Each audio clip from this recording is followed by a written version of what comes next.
Assalamualaikum warahmatullahi wabarakatuh.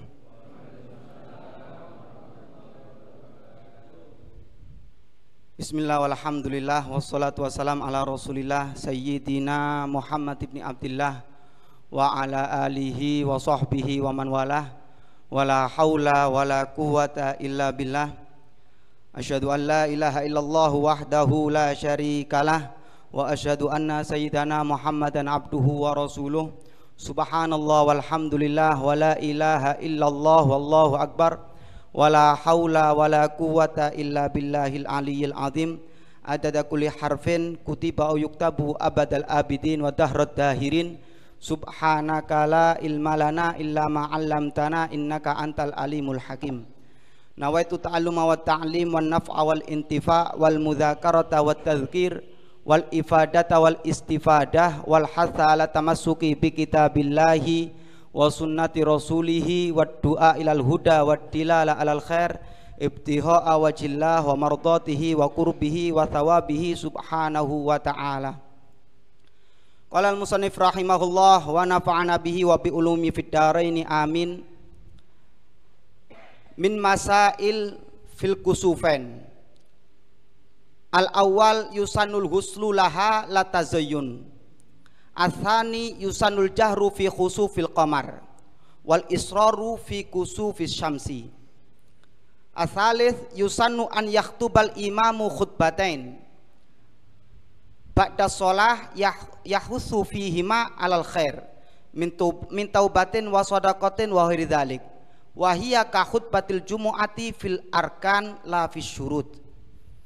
Ar-rabi idza ijtama'at sholawatun fardun wa janazatun wa idun wa kusufun fa in dhaqal waqtu quddimal fardu tsummal janazatu tsummal idu tsummal kusufu wa in ittasa'al waqtu quddimatil janazatu tsummal kusufu tsummal fardul aini wal amalu ala taqdimil fardi alal janazati in itta'asal waqtu kama qala sahibu sofati zubat wal jahru fi qiraatil khusufi liqamarin wasirru fil kusufi wa khutbatani ba'daha kal jumu'ah qaddim ala fardin biwaqtin wasi'ah. Al khamis in ijtama'a kusufun wa jum'atun fayusallil kusufa awalan thumma yakhutubu bi niyati khutbatil jumu'ah thumma yusallil jumu'ah. Asadis tusannul salatu munfaridan inda huduthi zalazil wa sawa'iqa warihin syadidah. Di pertemuan sebelumnya kita sudah masuk di bab sholat kusuf, sholat sunnah yang menduduki kedua daripada keutamaan jenis sholat sunnah. Yang pertama yaitu al-iden. Ini sunnah yang paling utama, yaitu sholat sunnah 2 hari raya. Yang kedua, tingkatan yang kedua yaitu al-kusufain, sholat sunnah gerhana, baik matahari ataupun bulan. Nah, sudah kita bahas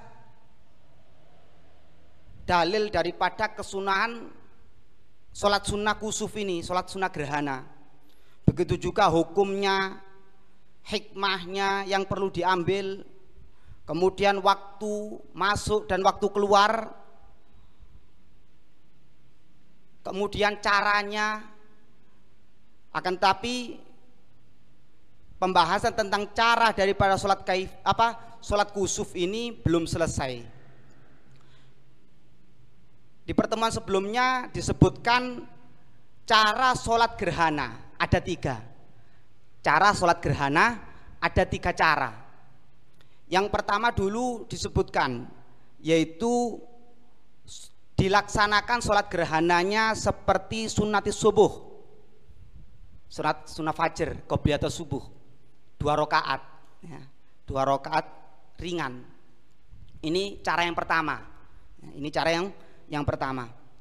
Cara yang kedua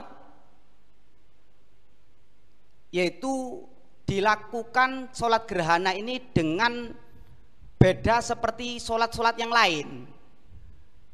Maksudnya berbeda bagaimana? Sholatnya ini di setiap rokaatnya ada 2 ruku. Kan jarang ini ada sholat sholat sunnah 2 kali ruku. Tapi ini untuk sholat gerhana yang disyariatkan oleh Nabi SAW. Yang kedua adalah memakai 2 ruku. Tentunya kalau sudah 2 ruku ya 2 berdiri. 2 berdiri. Gambarannya ya apa? Ya berarti takbiratul ihram, baca Fatihah, baca surat, ruku, berdiri lagi. Baca Fatihah, surat, kemudian ruku, baru sami Allahu liman hamidah. Begitu juga di rakaat yang kedua 2 kali berdiri, 2 kali ruku tanpa panjang, jadi sederhana. Cara yang ketiga ini cara yang paling utama dari cara sholat gerhana. Cara yang ketiga ini persis dengan cara yang kedua, yaitu memakai 2 kali berdiri, 2 kali ruku. Nah terus kok bisa dikatakan paling utama? Caranya sama. Yang membedakan adalah bacaan-bacaan di dalamnya. Karena yang ketiga ini panjang, berdirinya panjang, rukuknya panjang. Berdiri yang kedua di rakaat pertama panjang, ruku yang kedua di rakaat yang pertama panjang. Begitu juga berdiri di rakaat yang kedua, panjang-panjang semuanya. Nah, itu pembahasan kita di sebelum liburan. Kali ini kita akan membahas tentang ukuran panjangnya itu bagaimana panjangnya. Kok bisa sampai dikatakan yang paling utama itu panjangnya bagaimana? Mungkin sekarang sing gelem nglakoni ini ya. Miqdarut tatwil fil qiyam, ukuran panjang dalam berdiri. Al-qiyamul awal minar raqatil ula, berdiri yang pertama di rakaat yang pertama. Berdiri yang pertama, rakaat yang pertama. Apa bacaannya? Suratul Baqarah au qadruha. Membaca surat Baqarah. Ya, 2 lebih. 2 lebih sedikit ya, kalau mau gitu ya. Ini afdol, ini paling utama, ini paling sempurna. Gak bisa gak hafal Baqarah dan malas bawa Al-Quran, baca Al-Quran, au qadruha, ukurannya. Tentunya ini setelah baca Fatihah ya, karena Fatihah sudah menjadi rukun sholat. Semua sholat harus ada Fatihah. Ini maksudnya al-qiyamul awal fi raqatil ula, berdiri di rakaat pertama di yang pertama, yaitu membaca surat Baqarah setelah Fatihah ya, setelah Fatihah atau seukuran Baqarah ya, seukuran surat Al-Baqarah. Ini masih berdiri yang pertama di rakaat yang pertama. Al-qiyamu tsani min raqatil ula suratu Alil Imran au qadruha. Berdiri yang kedua rakaat yang pertama. Jadi kan tadi takbiratul ihram, baca Fatihah, baca surat Al-Baqarah, ruku. Ini belum dibahas ini rukuknya panjangnya seberapa, belum dibahas ini tasbihnya. Ini membahas tentang berdirinya saja. Jadi ruku, setelah ruku yang pertama di rakaat pertama kan berdiri. Lah berdiri ini baca setelah Fatihah baca apa? Surat Ali Imran. Baca surat Ali Imran atau seukuran surat Ali Imran. Ini rakaat yang pertama. Berdiri yang pertama atau berdiri yang kedua. Yang ketiga, maksudnya berdiri di rakaat yang kedua. Ini maksudnya penjelasan yang ketiga. Al-qiyamul awal minar raqatis tsaniyah. Berdiri yang pertama di rakaat yang kedua. Setelah melakukan i'tidal, kemudian sujud, duduk dan sujud lagi, berdiri. Rakaat kedua. Berdirinya ini berdiri yang pertama. Berdiri yang pertama di rakaat yang kedua. Apa bacaannya setelah Fatihah? Suratun Nisa au qadruha. Baca surat An-Nisa atau seukuran surat An-Nisa. Wis dilok dhewe. Lembarane pirang lembar, lihat sendiri. Kemudian ruku. Setelah ruku berdiri lagi di rakaat yang kedua, Mas Yan. Apa bacaannya setelah Fatihah? Suratul Maidah.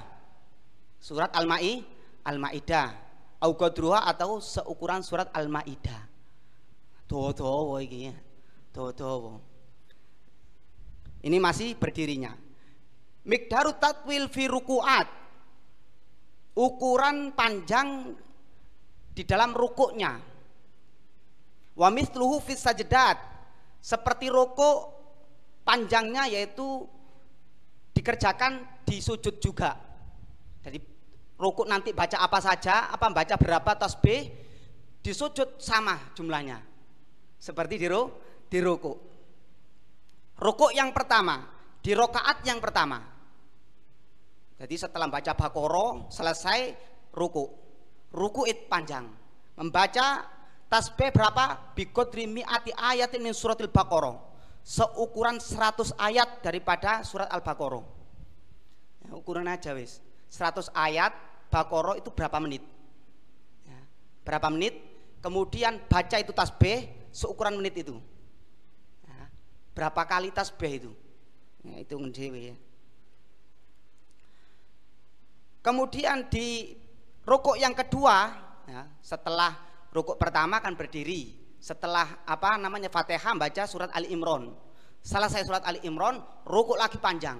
Ukuran berapa? Biqadri tsamanina ayah minha. Dengan ukuran 80 ayat daripada Al-Baqarah, bukan Ali Imran. Ali Imran suratnya ayatnya agak pendek-pendek kan. Tapi yang diukur di sini adalah Al-Baqarah. Berarti tapi ukurannya lebih sedikit dari rukuk yang pertama. Kalau yang pertama 100, yang kedua rukuk yang kedua dari rakaat yang pertama 80. Nah, 80 ayat itu berapa menit? Yaitu dapat berapa itu tasbih nanti. Kemudian di rakaat yang kedua, rukuk yang pertama. Baca di waktu rukuknya biqadri sab'ina ayah minha, ukuran 70 ayat daripada surat Al-Baqarah ya, 70 ayat. Rukuk yang kedua, di rakaat yang kedua biqadri khamsina ayah minha, ukuran 50 ayat. Yes. Ya, ini tinggal bayangkan saja ya apa lamai.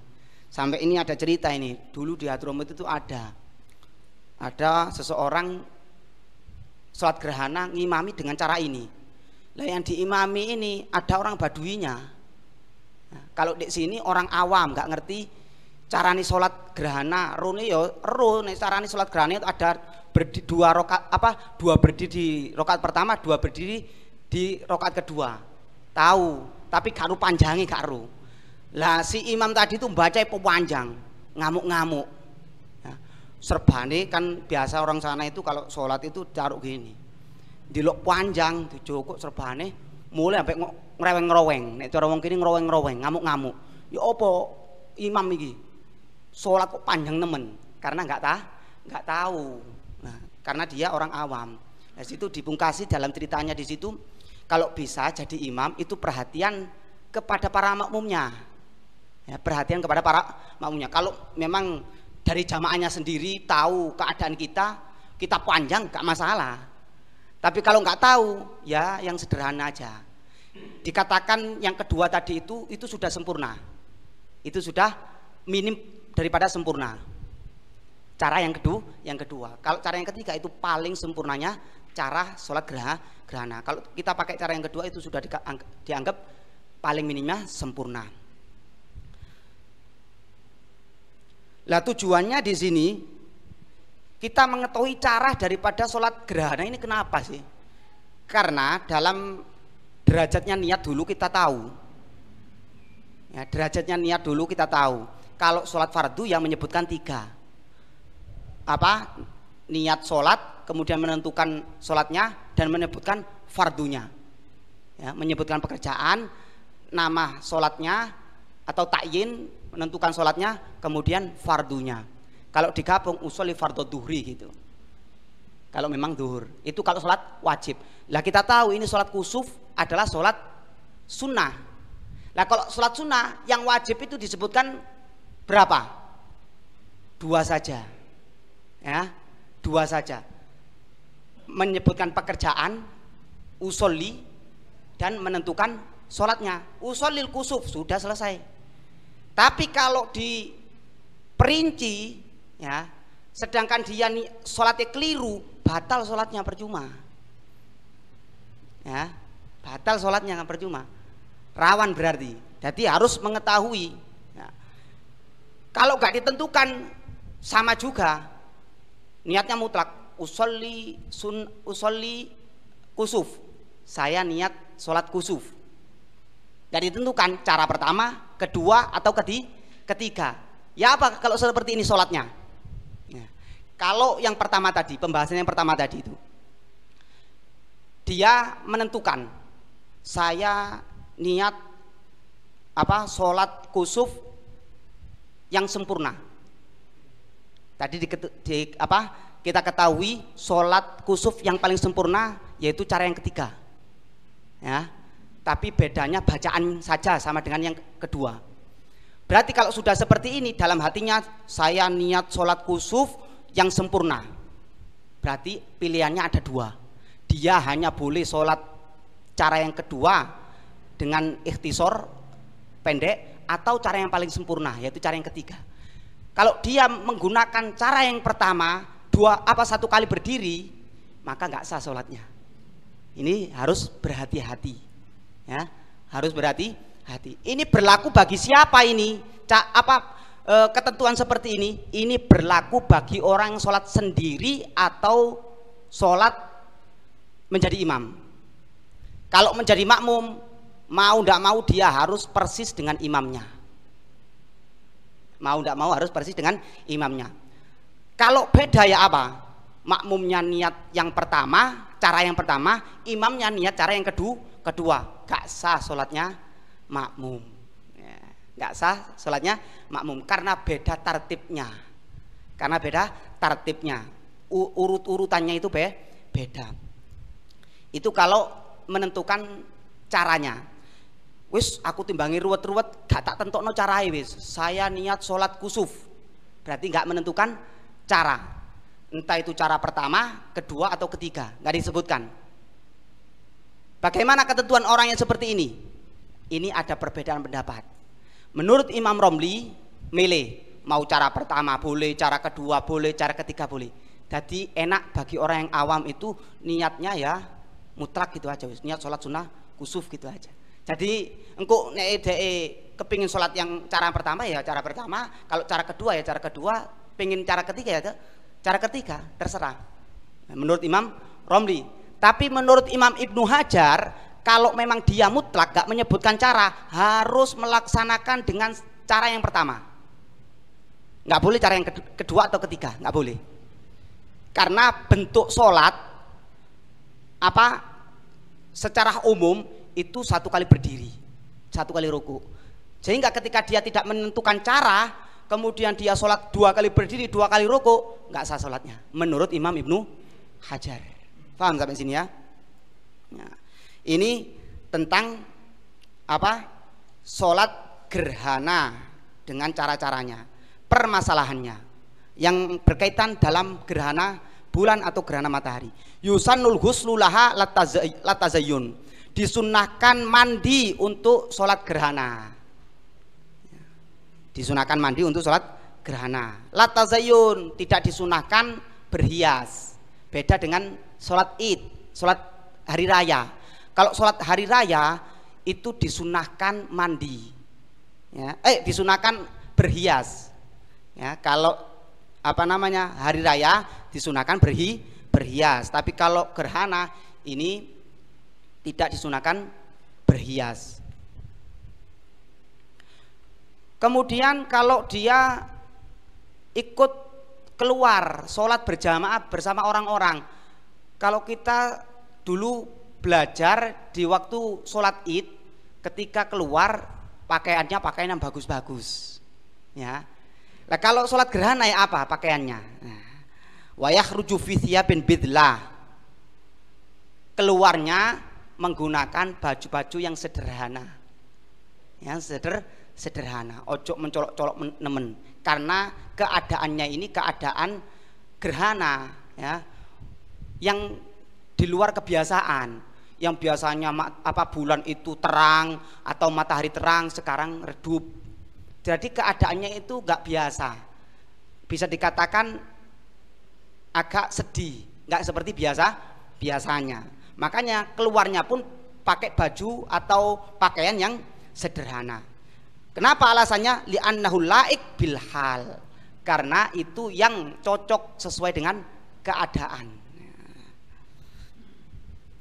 Yang kedua permasalahan, yusanul jahru fi khusufil qamar wal isror fi kusufis syamsi. Disunahkan jahar keras, bacaan-bacaan yang dibaca dalam sholatnya. Ya, tentunya itu selain zikir-zikir, yang disunahkan keras itu ya hanya bacaan qiraah di sini. Berarti apa? Ya Fatihah, kemudian suratnya dikeraskan.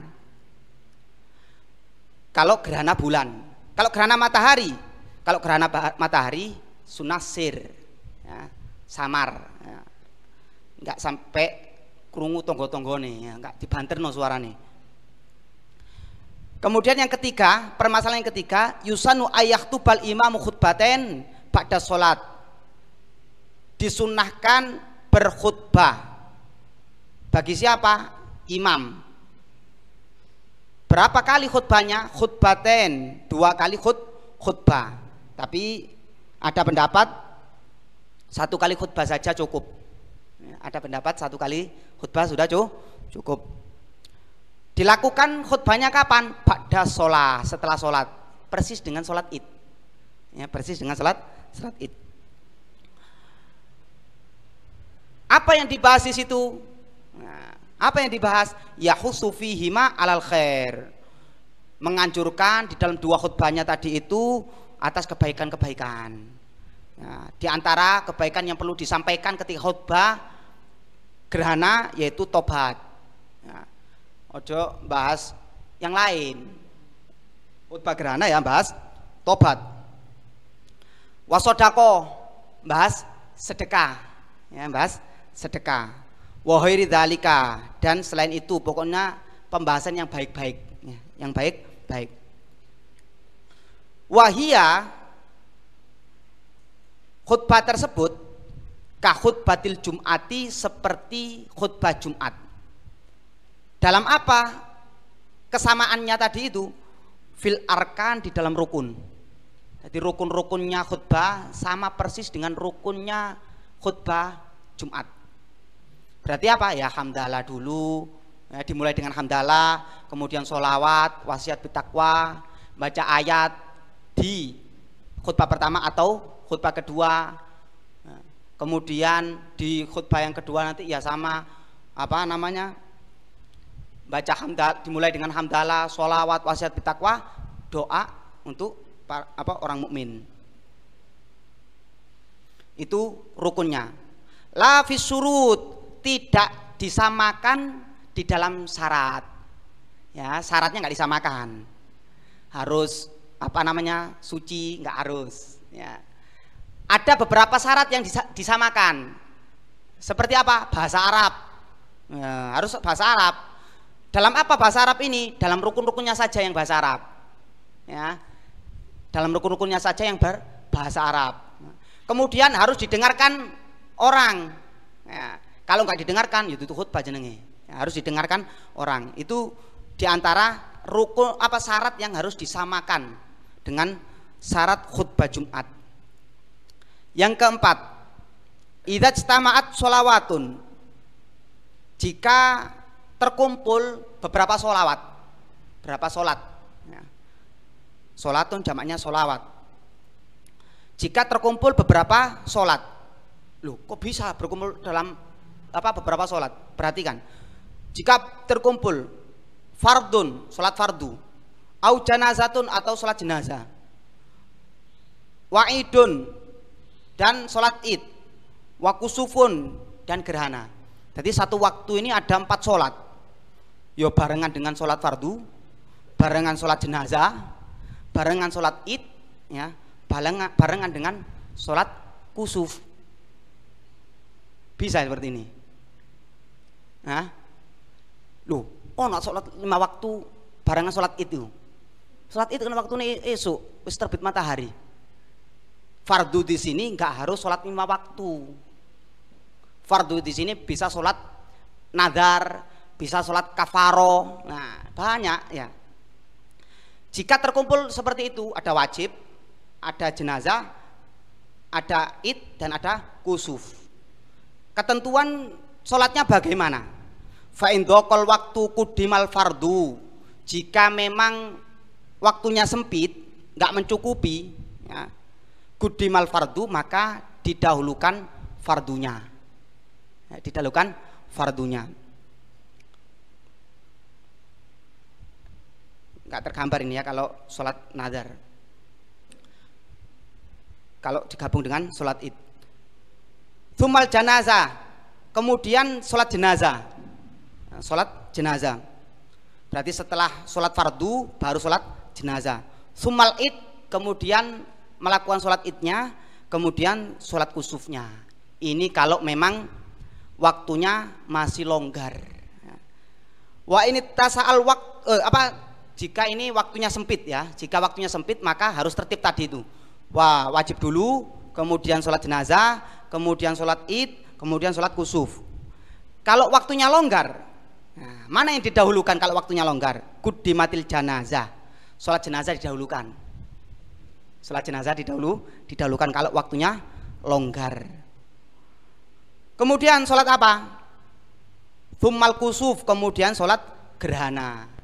Semua kusuf, kemudian sholat gerhana.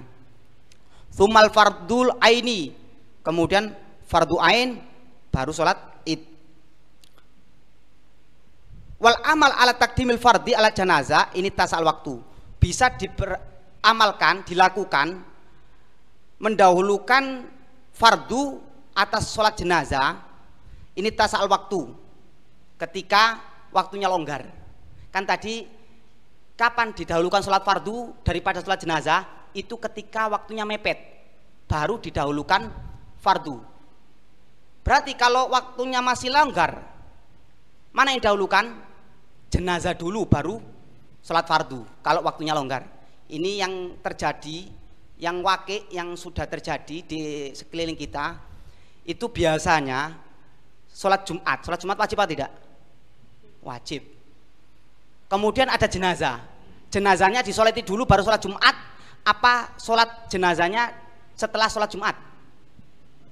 Setelah sholat Jumat ya. Padahal kita tahu tadi kalau waktunya longgar, itu sholat jenazahnya yang didahulukan. Nah sedangkan ini kan waktunya sholat Jumat, biasanya kalau di sini nggak ada sholat Jumat itu mepet kati asar, nggak ono, mesti di awal waktu. Berarti dalam artian waktunya itu masih longgar. Kalau waktu longgar berarti ketentuannya itu harusnya jenazah dulu baru sholat Jumat. Tapi al-amal pemberlakuan itu boleh jenazah dulu, kemudian sholat fardunya itu boleh. Bahkan kalau memang ada kepentingan maka harus didahulukan. Seperti takut jenazahnya akan berubah. Iki nek tak tunda maning, aku sholat Jumat dhisik baru sholat jenazah. Ya, ini bakal berubah, alias bau, ya, akan berbau bangkai nantinya. Nah ini berarti harus jenazah dulu, ya, biar cepat-cepat nanti makamkan. Nah di sini disebutkan memang khususnya di Hadramut itu ketika disolat ada jenazah di waktu asar, itu mereka sholat asar dulu baru jenazah. Karena apa? Karena supaya jenazahnya nanti itu banyak yang menyolati. Kalau disolati dulu medidik sing nyolati, kan orang-orang itu mengejar jamaah sholat fardunya. Berarti kalau orang-orang datang untuk sholat berjamaah, setelah sholat jamaah langsung mendirikan sholat jenazahnya akan banyak. Nah karena ada keinginan untuk mendapatkan banyaknya orang yang mendoakan, karena jenazah itu butuh orang yang banyak mendoakan, makanya diperkenankan, ya, amaliyah di sana itu memang setelah sholat fardu.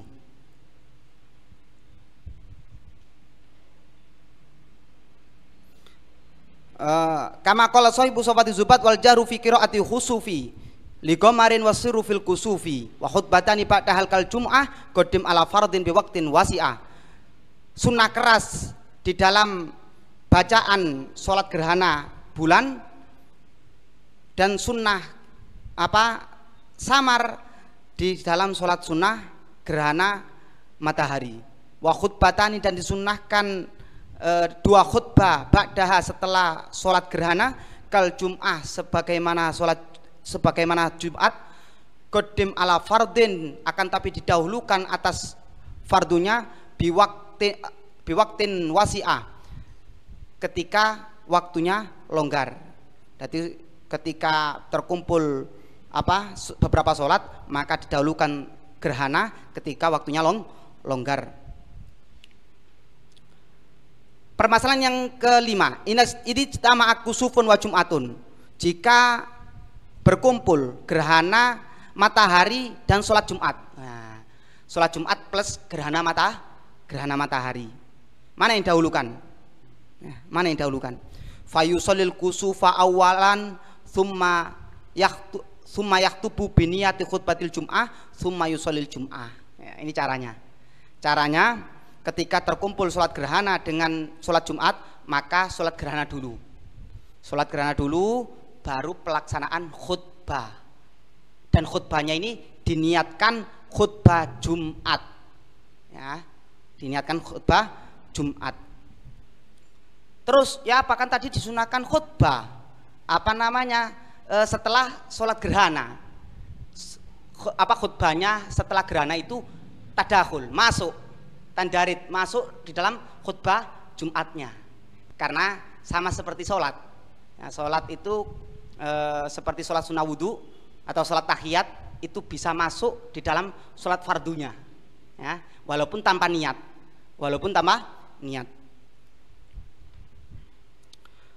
Tsumma yusholil jum'ah, setelah khutbah diniati khutbah Jumat, baru sholat Jumat. Permasalahan yang terakhir, tusannu sholah munfaridan inda khuduthi zalazil wa sawa'iqa wa rihin sadida. Disunahkan sholat sunnah sendiri tanpa berjamaah ketika terjadi gempa. Ketika terjadi gempa disunahkan sholat sunnah gempa. Wa sawa'iq, angin, ya, terjadi angin yang sangat besar.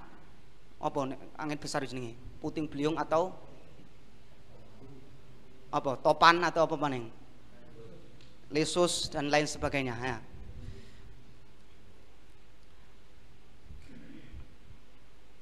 Sawaik ini bukan angin, ya. Sawaik ini ya seperti kejadian-kejadian yang hebat seperti kebakaran atau yang lain, ya. Warihin sadida, atau angin yang sangat besar. Ini disunahkan sholat sunnah sendirian, tapi ya sendiri-sendiri. Ini daripada permasalahan yang berkenaan tentang sholat kusuf, sholat gerhana. Wallahu a'lam. Mungkin ada tambahan dari Ustaz Masudi atau ada pertanyaan, silakan.